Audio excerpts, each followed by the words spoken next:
Hi, Year 8. This is Mr. Connolly and this is the fractions revision lesson for Year 8. We're going to be doing 3 lessons over the next few weeks. The first lesson is on equivalent fractions. The second lesson is on calculations with fractions, and the third lesson is on fractions, decimals and percentages. Okay. You should be here if you're in sets 3, E3W3, 4, E4W4 or 5, E5W5.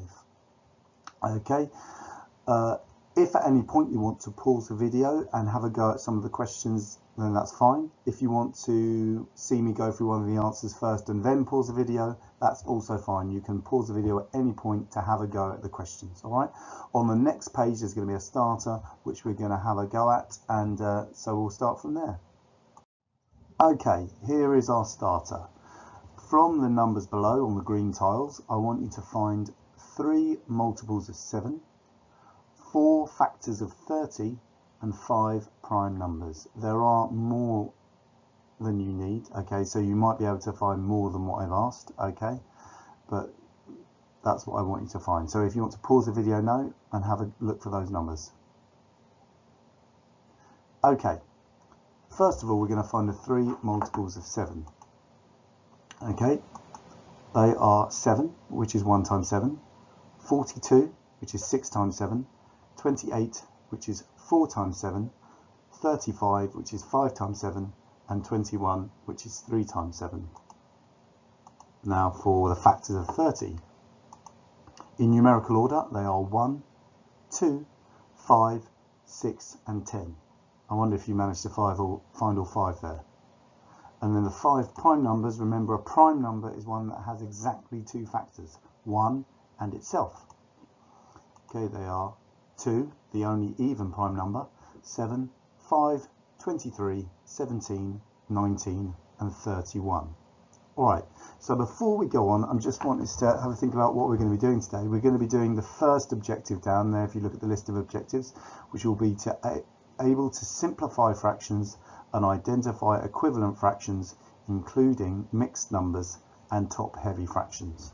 Okay, top-heavy fractions, also known as improper fractions. So let's make a start. First of all, equivalent fractions. Equivalent fractions have the same value even though they may look different. So for the first question, I want you to fill in the blanks to find the equivalent fractions. Now when you're doing this question, what you need to do, you need to find a relationship between either the numerator or the denominator in the pair that you have. So in the first question, we have the denominators in both, 4 and 16. And you need to think about, well, what operation, multiplication or division, do I need to perform on the 4 to get 16? Okay, so if you want to pause and have a go at this question now, or you can wait for me to have a go at the first question. Right then, question 1. 3/4 is equivalent to how many 16ths? If you look at the 4 and the 16, you can see that I need to multiply by 4. To keep the fraction equivalent, I need to do the same thing to the numerator, the top number. So I need to do 3 times 4, which is 12.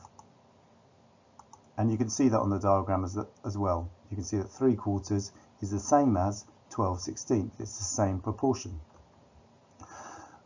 If you want to pause and have a go at the next 3, if you watched that example, then that's fine. Otherwise, we're going to carry on and do the answers. 8/16 is equal to 1. Well, what do I need to do to the numerator 8 here to get a numerator of 1? I need to divide by 8. So I need to do the same thing to the denominator. 16 divided by 8 is 2. So 8/16 is equivalent to 1/2. Question 3. 24/30 is equal to 4. Well, again we have the denominators. 24 divided by 6 gives me 4. So I need to do 30 divided by 6 in my denominators, and that will give me a denominator of 5. So 24/30 is the same as 4/5. And then finally 6/15. Again, we have the denominators there. What do I need to divide 15 by to get 5? I need to divide by 3. So 6 divided by 3 in the numerator will give me 2. So 6/15 is equivalent to 2/5, and you can see that on the diagram also. With questions 2 and 3, question 2, I want you to find the two fractions in the table that are not equivalent to a quarter. Okay, so you need to try and make them equivalent, and if it doesn't work, then it's not equivalent to a quarter. Okay, there are two there in that table that are not equivalent to a quarter. And then in question 3, using the fractions circles below, identify which fraction is bigger, 2/5 or 1/3. Now, in order to do this question, you're going to have to find an equivalent fraction with a common denominator. Think about what number 5 and 3 both go into so that you can compare the fractions. Okay, I'll give you some time to answer those two questions now. Okay, question 2. The two fractions are not equivalent to 1/4 are 4/10, which is equivalent to 2/5, and 8/24, which is equivalent to 1/3. Now we're going to use those two fractions, 2/5 and 1/3, in the next question. I said that you had to find a common denominator for 5 and 3, and that common denominator is in fact 15. You might have worked that out. Okay, so 2/5 is how many 15ths? Well, what do I need to multiply 5 by to get 15 in the denominators? I have to times by 3. So doing the same thing to the numerator, 2 times 3 is equal to 6. 6/15. Then the other fraction, 1/3. How do I turn that into 15ths? I multiply by 5.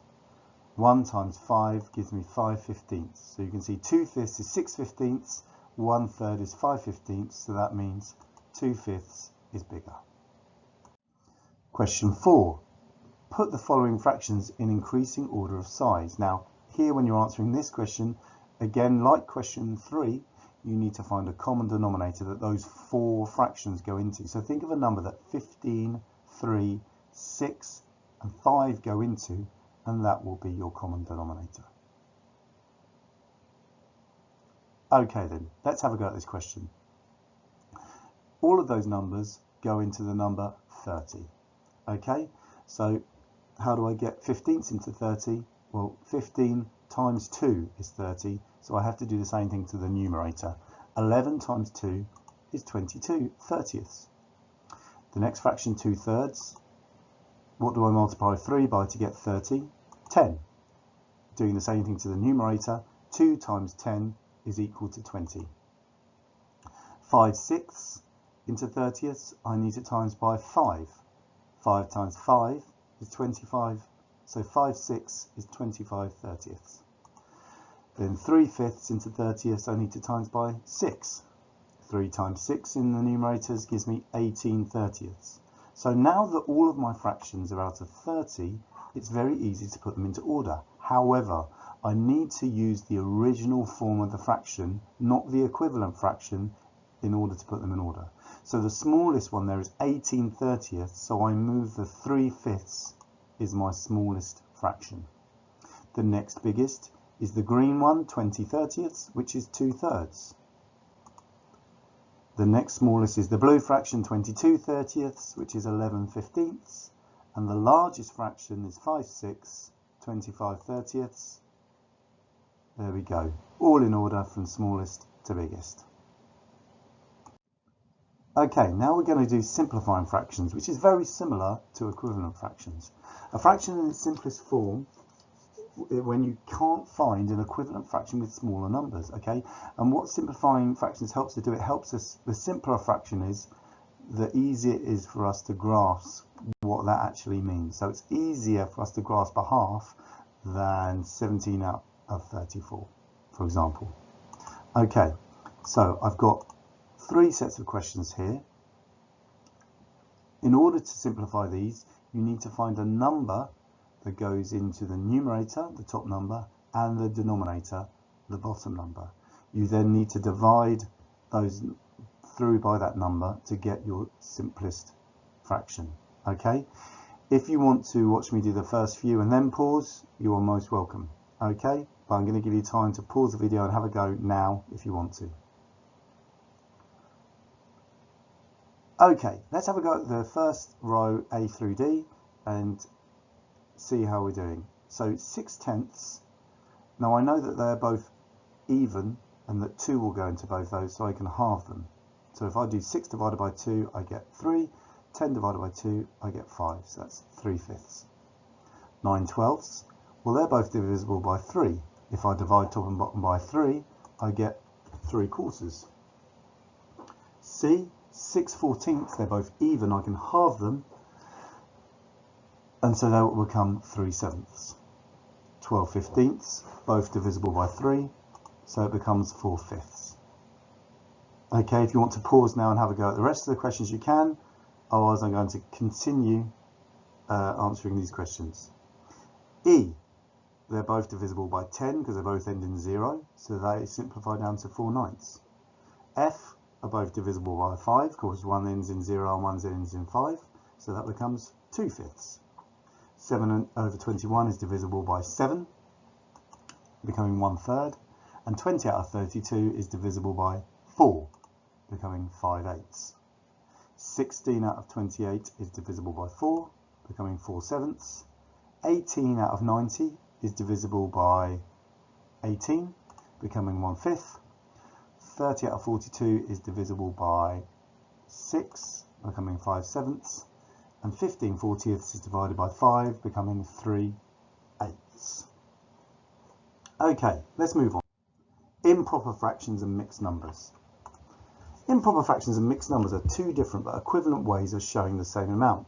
As mathematicians, sometimes we like to use improper fractions in the calculations that we're doing, and sometimes we like to use mixed numbers. More often than not, we like the final answer to be in a mixed number because, again, it's easier for us to grasp what that means. Okay, so let's have a look at, first of all, how to swap between the two of them, and then I'll give some questions to have a go at. So we could use these next ones as examples. How do I turn 2 3/4 into a top-heavy or improper fraction? Well, if you think about how many quarters there are in two whole numbers, well, in one whole there is 4 quarters, in two wholes there are 8 quarters, plus I've got an extra 3/4, so that makes 11 quarters in total. Again, with 3 and 5/8, how many 8s are in 3 holes? Well, in one hole I have 8, 2 holes 16, 3 holes 24, plus an extra 5, giving me 29 8s. If you want to do this quickly in your head, you can multiply the whole number by the denominator and then add the numerator to give your new numerator. Now we're going to go the other way. To turn these top-heavy fractions into mixed numbers, we can think of it as a short division, i.e. what is 10 divided by 3? So how many 3s are in 10? Well, I have 3, 6, 9, remainder 1. So the 3 holes is there, and my remainder 1 is now the numerator of my fraction. How many 5s are in 14? 5, 10, remainder 4. So that's 2 and 4/5. And then how many 10s in 33? 33 tenths is 10, 20, 30, remainder 3. So that's 3 and 3/10. Okay, I want you to have a go at these questions now.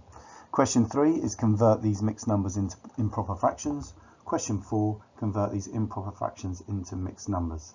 Okay, when I go through the answers, there is a mistake in one of these. I think it's question 3D, but we'll talk about that when we get there. Okay, if you want to pause the video now and have a go at those. Okay, question 3. 7.5. Well, in 7 holes, there are 14 halves, plus 1 gives me 15 halves. 4 2/5. In 4 holes, there are 20/5, plus 2 gives me 22/5. 5 3/10. In 5 holes, there are 50 tenths, plus 3 gives me 53 tenths. Now this is where I think the mistake is. 3/9 is, in 3 holes there are 27/9, plus 2 gives me 29. But this is going to say a 20 because I think they think the whole number was supposed to be 2, so that would give me 18 plus 2, it's 20. Going on to E, 2 and 5 sixths. In 2 wholes there are 12 sixths, plus 5 gives me 17 sixths. And in 1 and 1/8, 1 times 8 is 8, plus 1 is 9 eighths. Okay. As with question 4, remember I told you to think of these as a division. What is 25 divided by 4? Well, that's 6 remainder 1. What's 17 divided by 2? 8 remainder 1. What's 13 divided by 5? 2 remainder 3. What's 73 divided by 9? 8 remainder 1. So that's 8 and 1/9. E, what's 29 divided by 4? 7 remainder 1. So that's 7 and 1/4. And what's 97 divided by 10? 9 remainder 7. So that's 9 and 7/10. Okay. So hopefully you're okay now converting between mixed numbers and improper fractions and vice versa. So in this lesson, Year 8, we've been doing about simplifying fractions and identifying equivalent fractions. That might be because they're simpler, they have a different denominator, or that might be a top-heavy fraction that's written as a mixed number. Okay. In the next lesson, we're going to be doing about the 4 operations with fractions, how to add, subtract, multiply, and divide. Okay. So that's the end of this lesson for today, and hopefully you got something out of it, and I look forward to doing the next lesson with you. Okay, bye.